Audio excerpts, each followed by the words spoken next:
안녕하세요. 드림맘입니다. 오늘은 SAT와 토플에 관련된 얘기를 하려고 하는데요.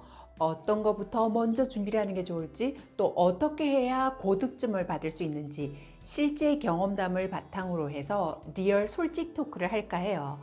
그러니 도움이 되신다면 좋아요, 구독 눌러주세요. 먼저 첫 번째 질문은 어떤 시험부터 먼저 준비하는 게 좋을까요? 라는 건데요. SAT부터 먼저 할까? 토플부터 먼저 할까? 같이 병행을 하는 게 좋을까? 라는 부분이에요. 케이스 바이 케이스이지만 먼저 첫 번째는 토플이 SAT보다는 상대적으로 좀 쉬운 편이에요. 바로 SAT를 들어가면 무리가 올 수 있는 그런 상황의 아이들도 있거든요. 그래서 토플 리딩이 25점 이상이 나올 때 SAT를 준비할 수 있는 거고요. 그래서 토플을 먼저 끝내고 SAT를 하는 경우도 있지만 일반적으로는 그럴 경우에 토플 해 나가면서 SAT도 장기 플랜으로 나가는 그런 케이스가 있어요. 그리고 두 번째로는 영어를 어릴 때부터 계속 지속적으로 해왔고, 그리고 SSAT의 시험 경험도 있다면 이런 아이들은 PSAT로 워밍업을 하고 충분히 SAT를 먼저 시작을 할 수가 있고요.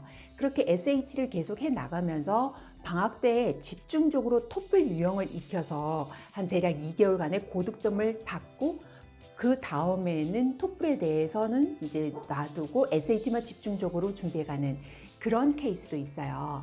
그러니 아이들이 어떤 상황인지, 또 아이의 실력이 어느 정도인지를 파악을 하면서 전자를 할지 후자를 할지를 결정하시면 될 것 같고요. 저희는 후자를 했고 다행히 좋은 점수를 받아서 둘 다 고득점을 받아서 무난히 패스하게 된 케이스인데요. 그렇지만 제 지인들은 또한 전자를 택해서 그 방법으로 해서 고득점을 받기도 했으니까 여러분 자녀의 지금 영어 실력을 한번 보시고 선택을 하시면 될 것 같아요. 두 번째는 토플 시험을 볼 때 알아두면 완전 소중한 정보에 대해서 말씀드릴게요. 첫 번째는 시험 장소인데요. 아유, 무슨 시험 장소 가지고 라고 생각하실 수 있는데 그렇지 않아요. 토플은 특성상 리딩, 리스닝, 라이팅, 스피킹이 학생들이 제각각 보기 때문에 방음 장치가 되어 있지 않으면 집중을 할 수가 없어서 문제를 놓치는 경우들도 종종 있어요. 뿐만 아니라 토플은 이렇게 컴퓨터로 시험을 보기 때문에 그 시설이 좋아야 하고요. 또한 장시간 앉아서 하기 때문에 의자에 문제가 있어도 허리 통증 때문에 장시간 문제를 못 푸는 경우도 있거든요. 그래서 토플 시험장에 대해서 그 중요성에 대해서 말씀드렸는데, 이런 거는 네이버나 이런 데에서 검색창에서 찾아보면은 추천 토플 시험장 하면 쫙 하고 나오는데요.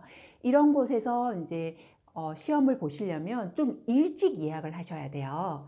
이런 말씀을 드리는 저도 사실은 이렇게 좋은 장소를 놓치고 급하게 이렇게 예약을 하느라 2번은 최악의 장소에서 했고요.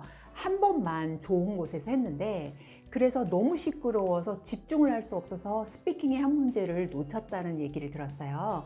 그래서 아유, 아깝다. 이럴 줄 알았으면 귀마개라도 가지고 갈 거라는 생각을 했었는데요.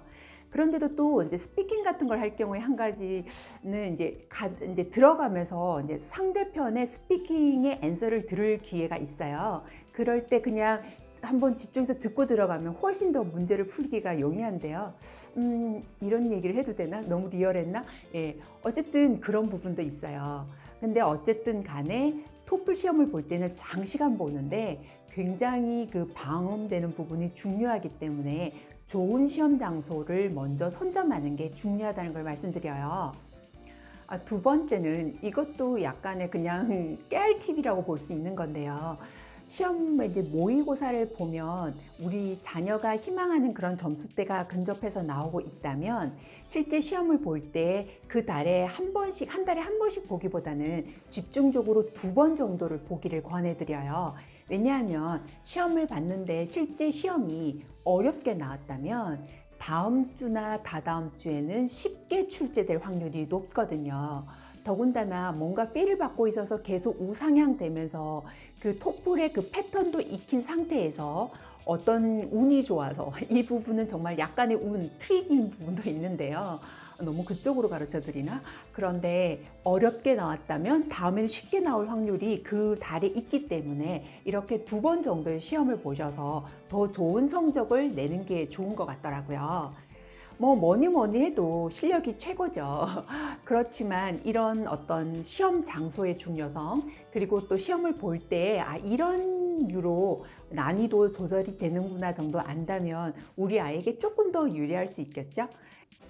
세 번째는 초코바 같은 간식류와 그리고 귀마개, 그리고 뭐 신분증이나 여권 같은 걸 챙기는 건데요. 이런 소소한 것 같지만 실제로 시험이 너무 장기적으로 이제 치러지기 때문에 당이 떨어지거나 배가 고플 수 있어요. 그래서 약간 땅콩류가 섞인 그런 초코바라던가, 아니면 또 이제 너무 시험 장소가 시끄러울 수도 있으니 귀마개도 준비하시고, 그리고 여기에서 항상 아이가 시험을 자주 보러 가는 경우라 하더라도 그 신분증을 가지고 있는지를 반드시 확인해 보셔야 하는데요. 매달 시험을 보러 가는 베테랑 친구가 있었어요. 고득점이었지만 좀 더 고득점을 위해서였어요. 그런데 이 아이가 워낙 꼼꼼했기 때문에 맨날 보던 시험이니 당연히 잘 챙겨갈 거라고 생각을 하고 아이만 보냈는데, 해외에서 글쎄 여권을 챙겨가지 않아서 시험을 보지 못하고 돌아온 케이스가 있었어요. 이런 것처럼 아주 조그만 거지만 이런 준비물 하나, 그리고 장소 하나, 그리고 어떤 아이에게 맞는 그런 시험 그 방법들을 택한다면 훨씬 더 아이가 극대화된, 그리고 희망하는 시험 점수를 얻지 않을까 하는 생각이 들어요. 뭐니 해도 이런저런 것보다는 실력이 최고죠. 열심히 공부하는데, 하지만 이런 방법들도 한번 추천드리는 거고요. 다음 시간에도 더 좋은 정보를 가지고 찾아올게요. 도움이 되셨다면 좋아요와 구독 눌러주세요. 감사합니다.